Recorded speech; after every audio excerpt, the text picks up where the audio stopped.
So for news today, new injuries and reports for the day. We all know that Kolton Miller is out.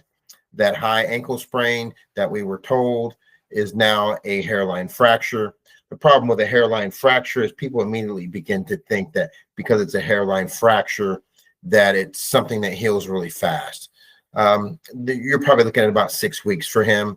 And if anybody remembers how he looked on game day, he was writhing around, rolling around in pain. So it looked awful worse. And initially we were excited, or optimistic, I should say, optimistic that it was just going to be a high ankle sprain, preferably over a low ankle sprain. And then when we got the news of it being a hairline fracture, it is what it is. He's going to be out for at least a month. We're probably looking at 6 to 7 weeks. And in the meantime, it's going to be next man up. And it looks like that's going to be Stone Forsythe, who's a Grizzly veteran. He's kind of bounced around. So, you know, some of us in Raider Nation are a little worried about how that might play out. We've also got the rookie Charles Grant out of William and Mary. And if you watch some of the other shows, particularly Locked In Raiders, they just straight out say, Q just straight out says that Charles Grant just isn't ready. So Lincoln Kennedy has also voiced the same opinion. So you never know. I mean, it's a rookie out of William and Mary has a long way to go, but you know, next man up.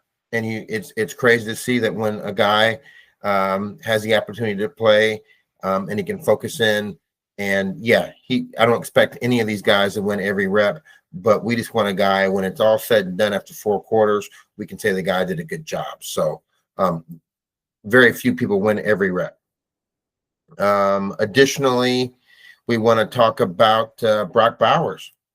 Brock Bowers was limited in practice.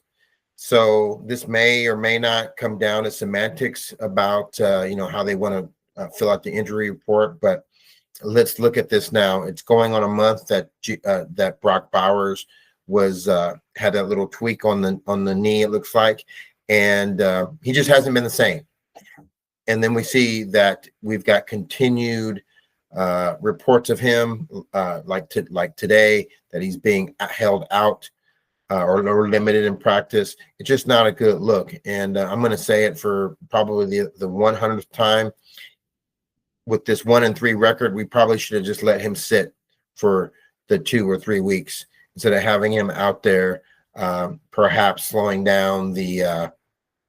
I'm not so worried about any long-term issues with Brock Bowers, but I'm just worried about, you know, if you just stayed off it, could he have been 100% after 3 weeks? Okay, we'll know when we hear more about this as the season develops, or even after the season.